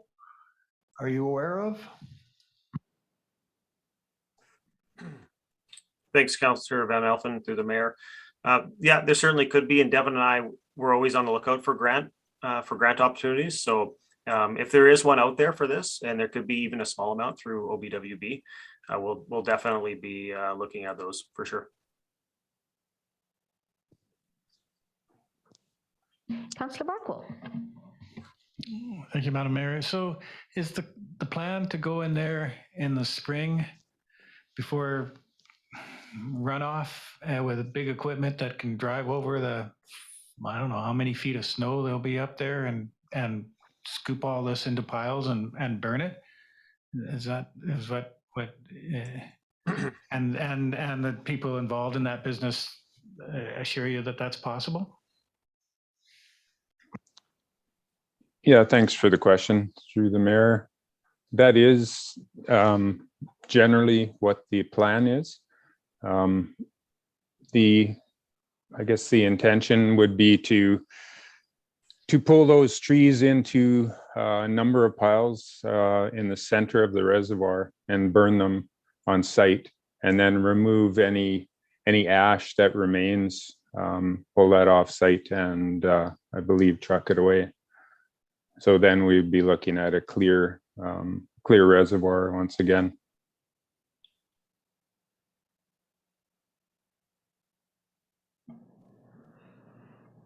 I have another question as well.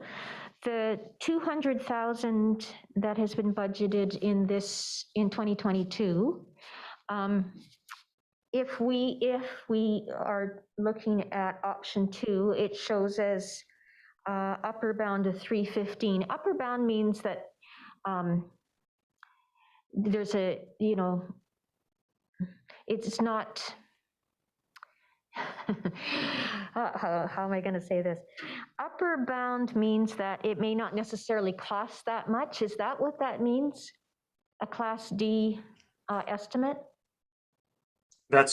Thank you, Madam Mayor. That's correct. So we will go through our procurement system and get as good prices as we can on this. So that's a budgetary amount. We have 250 in the budget currently. And so we'll just wait till the procurement process is over to know what the final value will be. We may have to come back to council with a budget amendment, but we may not. So we'll see how that hashes out. Right, and thanks for that correction. I had written down 200, but it says clearly in the report it's 250. So thank you. Graham Stat, CAO Stat.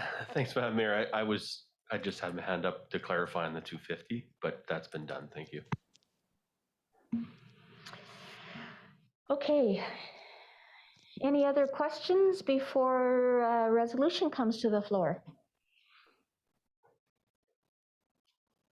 Okay, who would like to bring a resolution forward? Councillor Holmes. That council directs staff to proceed with option 2 as outlined in the report from the Director of Utilities dated January 24th, 2022. Thank you, Councillor Holmes. Seconder? Councillor Van Alphen? Further discussion? All in favor? And none opposed. Thank you. Thanks for that report. Now Dave is going to have to figure out the money side of it if necessary. I think we are at break time. No, not quite. 7.3, Okanagan Historical Society, the Summerland branch, BC Heritage Week selection. And Kendra's going to speak to this. Thank you, Madam Mayor.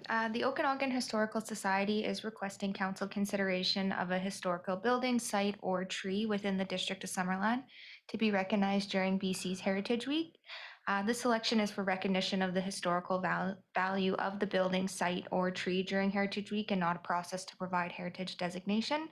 And the Society has provided recommendations that are outlined in the report for council consideration. And with that, I'm happy to take any questions. Okay, questions? It's quite the list. Councillor Holmes.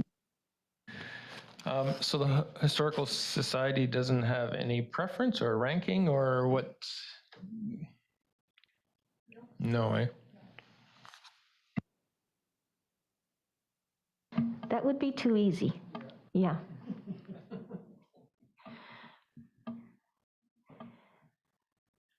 Other questions? I think we need some time to digest this. I know I spent some time on this, but I didn't really come up with any ideas. There is kind of a short list in your agenda package that might help somewhat.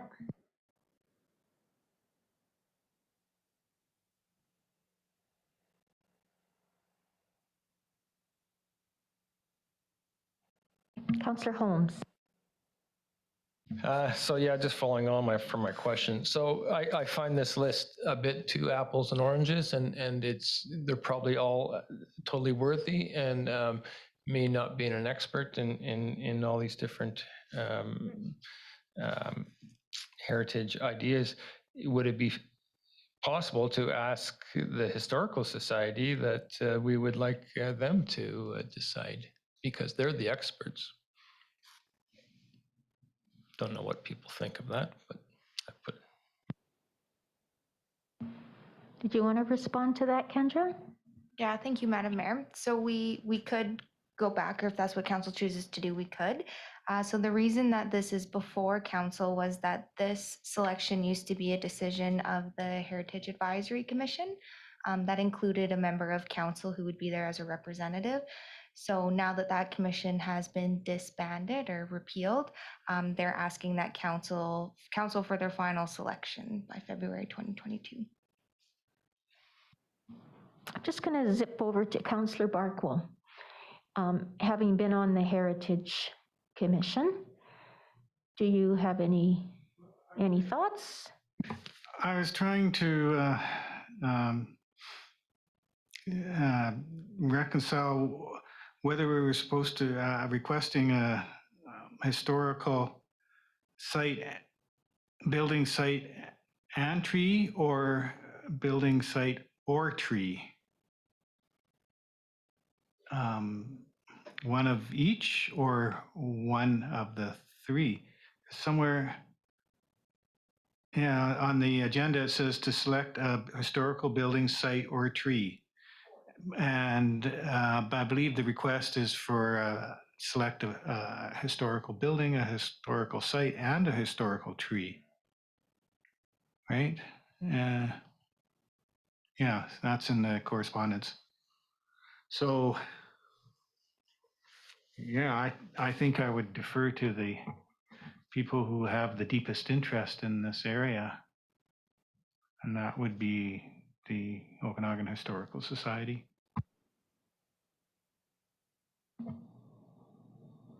Councillor Trainer.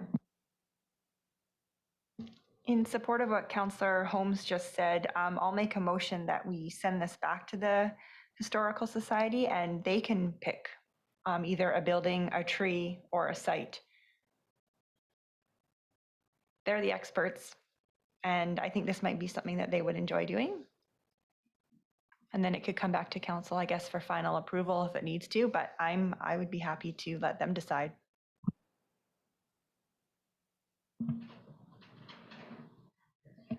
Okay, I guess we need to, yeah, that was a motion, yes. That was a motion, sorry. Okay, so I'll get a seconder, please, Councillor Van Alphen. We also need to find out, though, if it's all three of those things or if it's an or thing. In the letter dated December 12th, December 10th, it says and, so, yeah. Does anybody want to speak to this motion that's on the floor?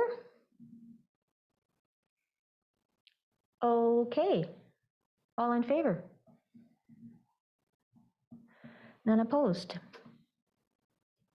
Okay, thank you very much.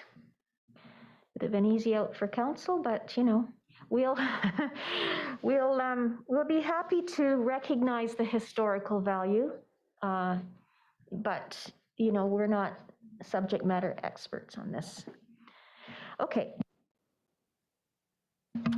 Now we are quite a bit over time, about 50 minutes. So let's take can we take a 5-minute break instead of a 10-minute break? See you at 2:51. And then we'll go on to our quarter 4 or, yes? Okay.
Okay, we'll get started again. I'm sorry I was a couple of minutes late.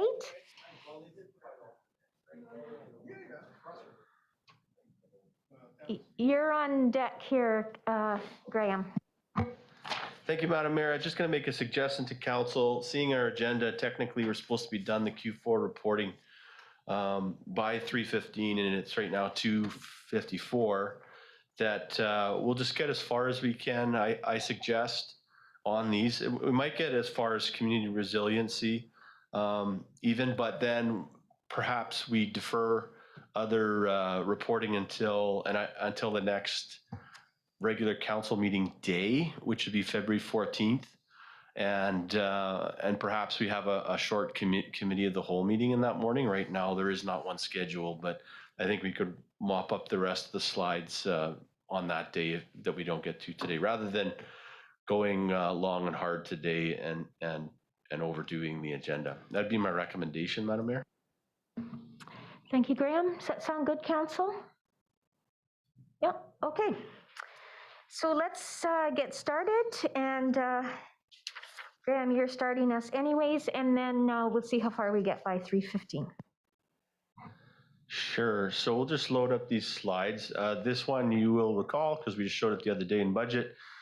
Priorities bundles for council, next slide, and then the specific priority projects themselves that we all know and love and we've talked about before.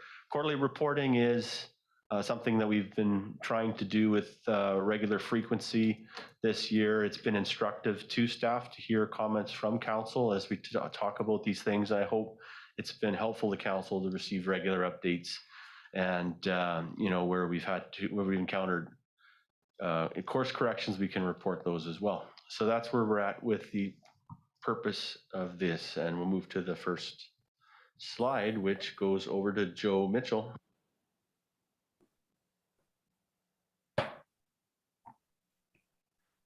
Perfect. Thank you, Graham. And through the mayor, I guess we'll start out with the asset management slide. And in Q4, we met with the asset management consultant that we've been working with just to review our inventory analysis to ensure we know exactly what we have for moving forward, which moves us to our next steps.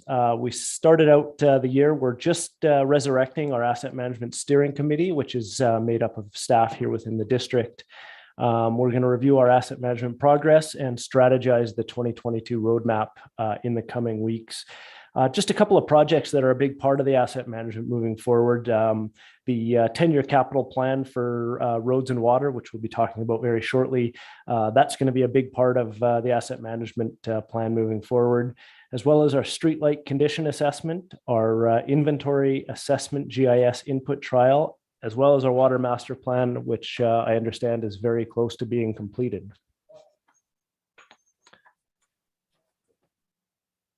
Moving on to priority 1.2 and 1.5, it's a combination of both. So as council knows, the road condition assessment was completed in 2019. The plan for this year is to put together our condition assessment with our water system assessment, and create an RFP, get a consultant going probably in Q1 or Q2 of this year to basically blend those two reports together to put together a sort of a tool for us to look at the roads and the water system to ensure that we're tackling the right roads at the right time. So we've prioritized the ones that we'll get the most value for within the district. So part of that RFP is going to be confirming the criteria and prioritizing the road and water made improvements.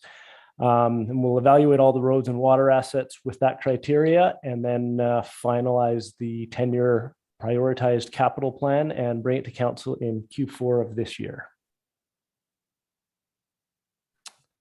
All right, moving on to priority 1.3, the Giants Head Road and water system improvements. As council is aware, they determined the scope of the project to include the full water system replacement from Harris through to Gartrell, and then just road resurfacing only from Gartrell to Hillborn. We initiated the detailed design of the Upstream water system separation project. So as council remember, that's the projects that aren't actually within that corridor, but they're upstream towards the water treatment plant to ensure that we have all the parts in place to make that connection to separate the water system. So we're initiating the alternate approval process in Q1, as council saw at the first council meeting, hoping to tender, if everything goes well with the alternate approval process, in Q2, with construction in Q3 and Q4 of 2022. As we've advised council, we're always looking for possible grant opportunities for this project. Okay, I'll just thank you for those first 3 slides, or first 3 of 5 slides. Before we go on to Jeremy for voltage conversion, does council have any questions on what we've heard so far? Councillor Holmes. Yes, thank you.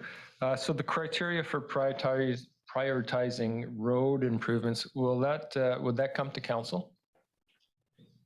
It's something we can bring to council. It's basically it would look at things such as if volume is an important aspect of the roads, both of the water main sizing as well as the volume of the road traffic.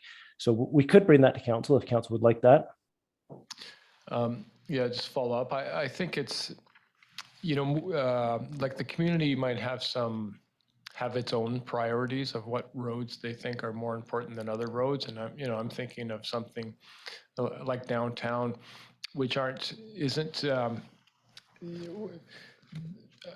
there's residential streets where, that you might use because you live on it, or people might get their deliveries or whatever, their visitors, but it's not a road that's used by everybody in the community. So there's roads that have volume because there's lots of residents that might live on that street, but there's roads that might not have the same volume, but everybody in the community uses those roads. So I think those, there's different ways to measure these priorities, and I think it's kind of be worth us having a discussion about it. Okay. Councillor Patton. Thank you, Madam Mayor. I don't want to sound like a broken record, but with the RFP going out for a consultant in the first or second quarter is going to take us to June. So I would hate to see that we don't see any progress on our roads this year because we're waiting for a consultant to give us a list of what his criteria is on the evaluation. So I do hope that we see something prior to June happening with our roads, besides if Giants Head goes through in Summerland for this year. Thanks a lot. Okay. Other questions of Joe? Okay. Thank you, Joe. And I guess Jeremy has the next slide for voltage conversion. Thank you, Madam Mayor. So priority 1.4, this is voltage conversion. So in Q4, we included voltage conversion in the 5-year capital plan for the electric utility. It starts next year at $250,000, and that's for design and procurement, and then increases to $2 million per year after that.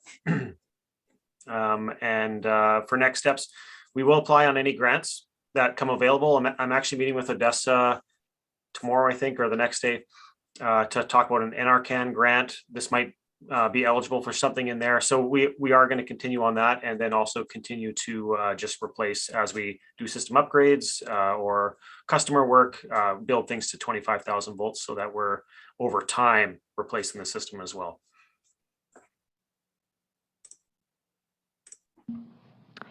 Questions, Council, before we go back to Joe?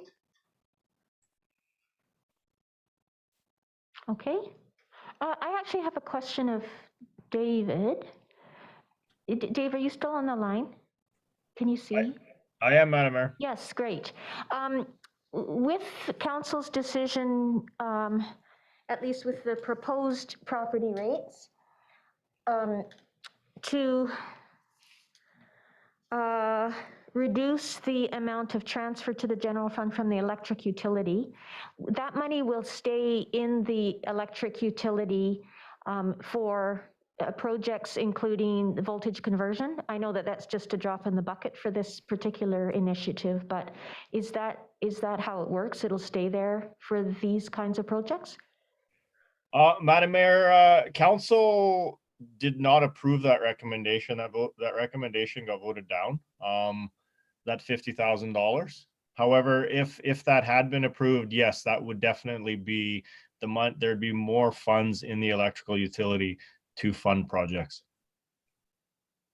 Okay, so that's kind of a Peter Paul thing, and my apologies. I thought, I couldn't remember, and I assumed that it was. It seemed. Okay, other questions on this? Councillor Barkle.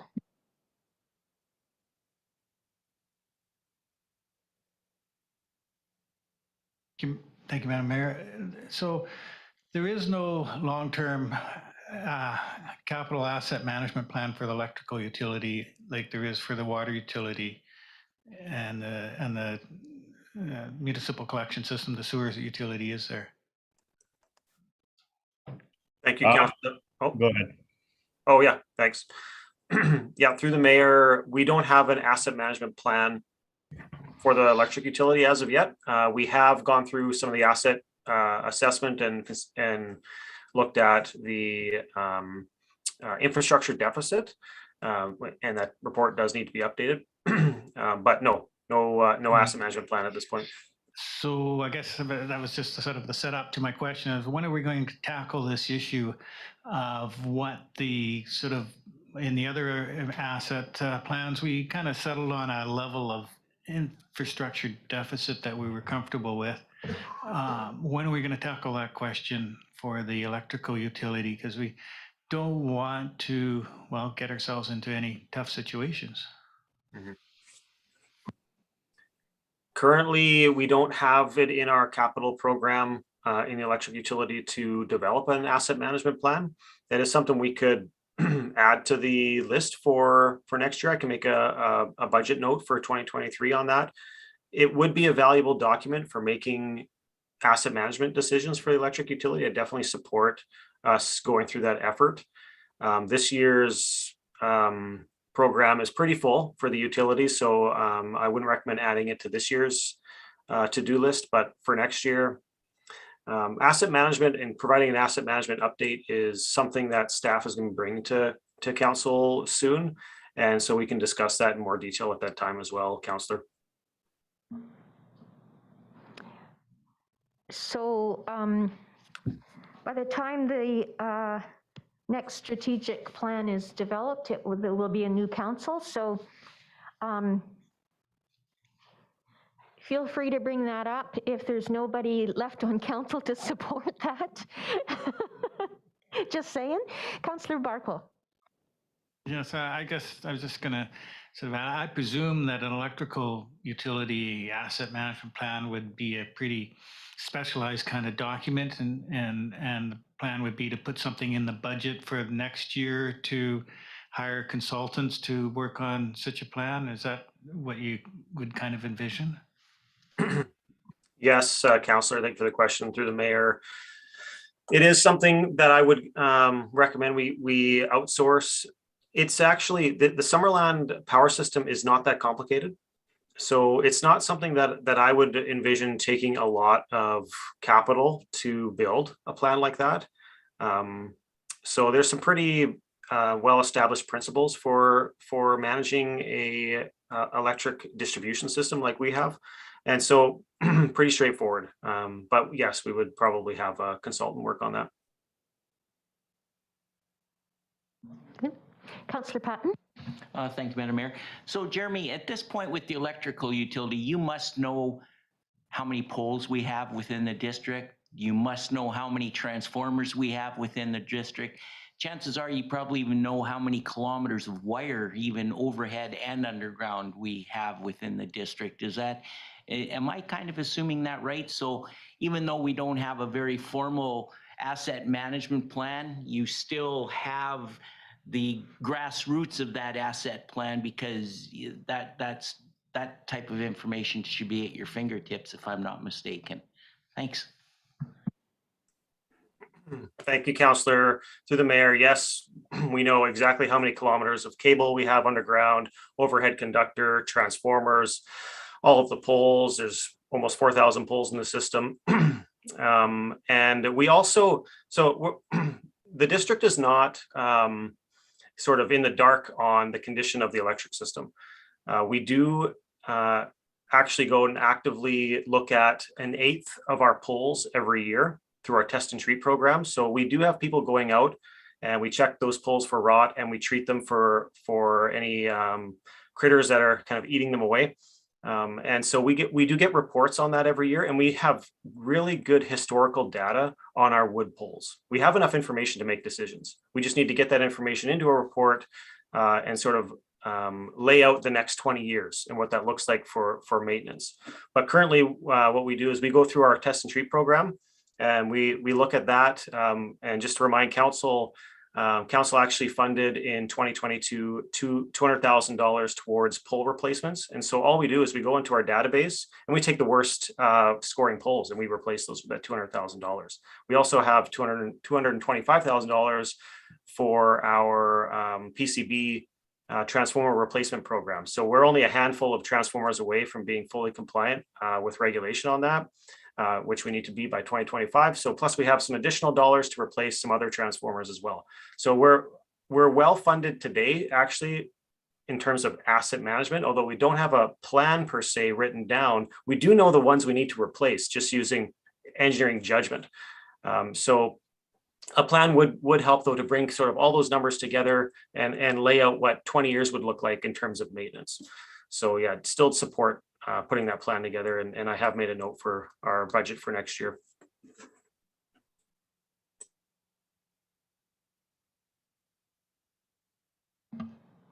Councillor Van Alphen. Thank you, Madam Mayor. A question through to our Director of Utilities. So when you say changing of transformers to be compliant with PCBs, when we're changing those transformers, they're voltage conversion friendly, am I correct? That's correct, Councillor, through the Mayor. Our specification for transformers is a dual winding transformer, which is something we put in the system today at 8,000 volts, and there's just a voltage switch on there. And when the day comes where we convert to different voltage, we just throw the switch, and those customers are able to be fed from a higher voltage. So it is, everything we put in the system today is built to 25 kV, and not just for voltage conversion, but it's also cheaper to buy that equipment because that's what industry standard is in Canada. So all of our material comes down a little bit in price by buying at 25,000 volts. And even prior to me joining the district, we were buying some components at 25,000 volts because that's all that's available.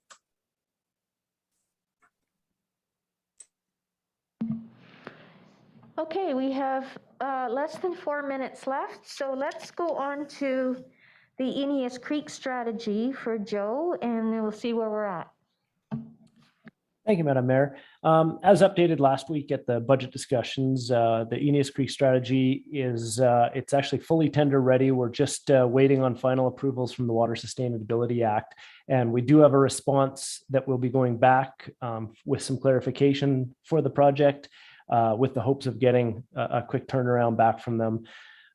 So basically for this year, we want to, as soon as we get the approvals, we want to do all of the projects. There's 6 of them along the Eneas Creek corridor that we're hoping to get done. Okay, let's try one more. Oh, sorry. Questions of council on this one? Okay, Jeremy, let's go back to you for the Eisentalk Dam upgrades, please. Thank you, Madam Mayor. Wasn't sure if we'd reach my slide. So for Q4, I think everyone's pretty familiar with this project.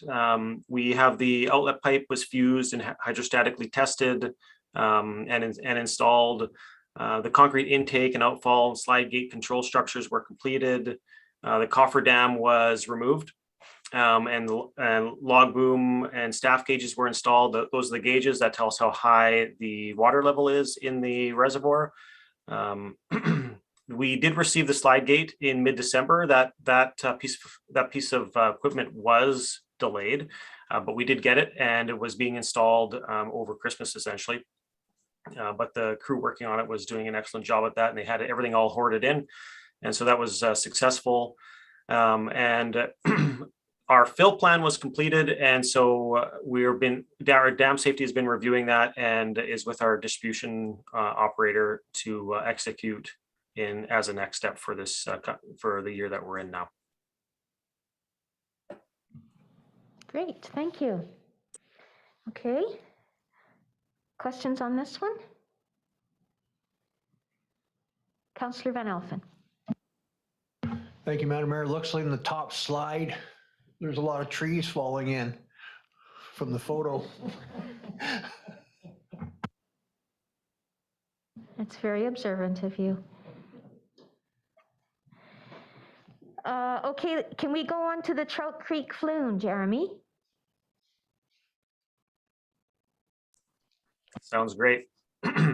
So for Q4 activity for Trout Creek Flume, we did complete our design. So there were some, we were at 95%. And so there were some final changes to make. We did have a look at the electrical drawings in the control structure, et cetera. And we've included the Flume project in our 5-year capital program for 2024 currently. And the next steps for that is we just hold on to that design. And when grant opportunities come up, we could potentially apply on that and bring those before council, and currently in a holding pattern until 2024.